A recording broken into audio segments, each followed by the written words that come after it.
साईं, सुना है कि आपकी बीवी एक खतरनाक औरत थी और आपने डर के मारे उसे तलाक दे दी। बरगद के दरख्त के नीचे बैठे हुए बाबा जी से एक नौजवान ने बड़े मजाकाना अंदाज से पूछा। तो बाबा जी कहने लगे, बेटा कहते तो तुम ठीक ही हो, वो वाकई बहुत खतरनाक थी और हकीकत में मैंने डर के मारे उसे तलाक दे दी।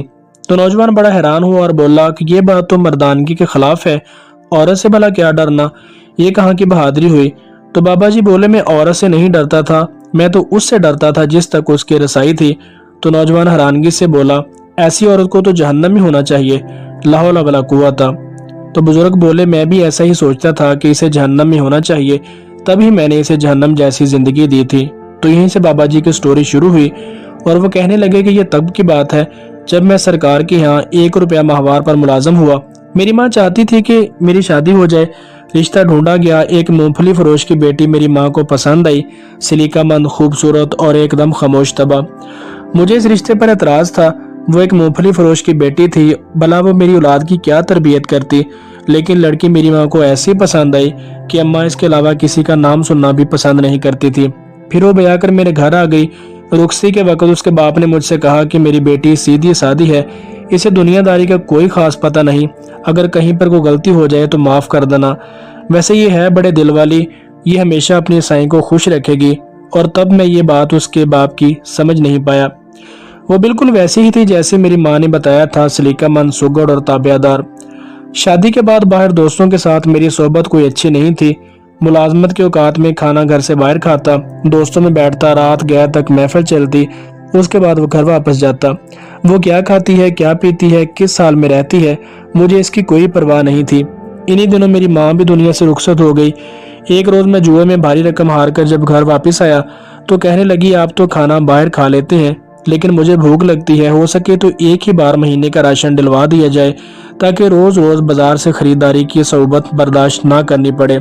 तो मुझे गुस्सा आ गया और बोला, क्या इस मूंगफली बेचने वाले की बेटी की इतनी औकात के मुझसे मुतालबा कर सके? हो ना तुम किसी बड़े बाप की बेटी कि तुम्हें पूरे महीने का राशन और खर्च चाहिए? अपनी औकात देखी है?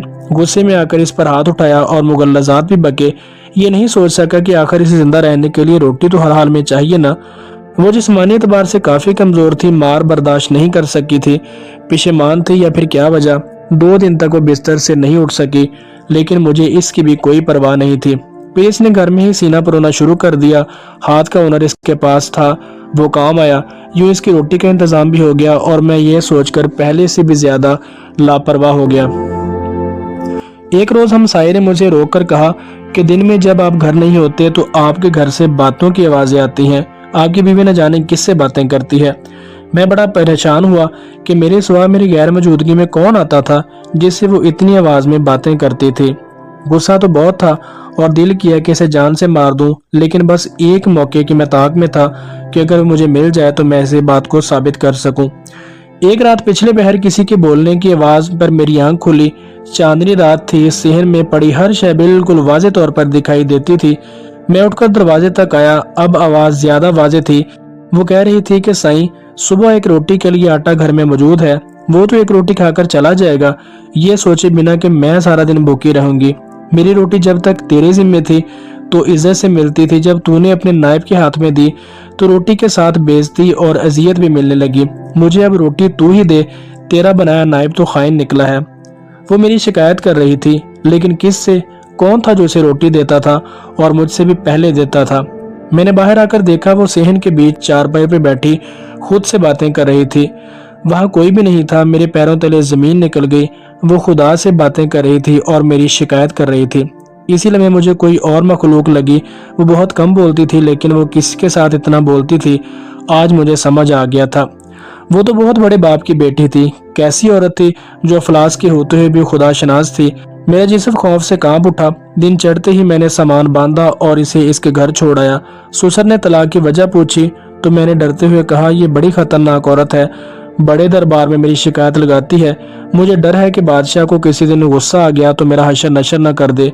हकीकत ये थी कि मैं इसके साथ इंसाफ नहीं कर सका था। इसका बाप घर की दहलीज पर खड़ा था। मेरे पलटने पर कहने लगा, मैंने तुम्हें कहा था ना कि इसे दुनियादारी नहीं आती, वो तो बस साईं को खुश रखना जानती है और इसकी मुराद खुदा थी और मैं खुद को समझ बैठा था। जब मैं वापस घर आया तो मुझे पर इंकशाफ हुआ कि रात इसने यही तो खुदा से मांगा था कि तू खुद मुझे रोटी दे, तेरा नाइब तो खाइन निकला है। और आज नानो नफके का इख्तियार मुझसे छीन लिया गया था क्योंकि मैंने उसे तलाक दे दी थी। मैं बेतहाशा रोया। इसका साईं बहुत बड़ा था, इसकी रसाई जिस तक थी वो तो दो जहानों का रब था। वो जिसकी एक रोटी मुझ पर भारी थी वो इसके लिए क्या नहीं कर सकता था। मैं वाकई डर गया था कि मैं आज भी डरता हूँ कि कहीं मेरे हक में इसने कोई बद्दुआ न कर दी हो। वो वाकई खतरनाक औरत थी और बस यही वजह थी कि मैंने उसे तलाक दे दी और अपना पीछा छुड़ा लिया।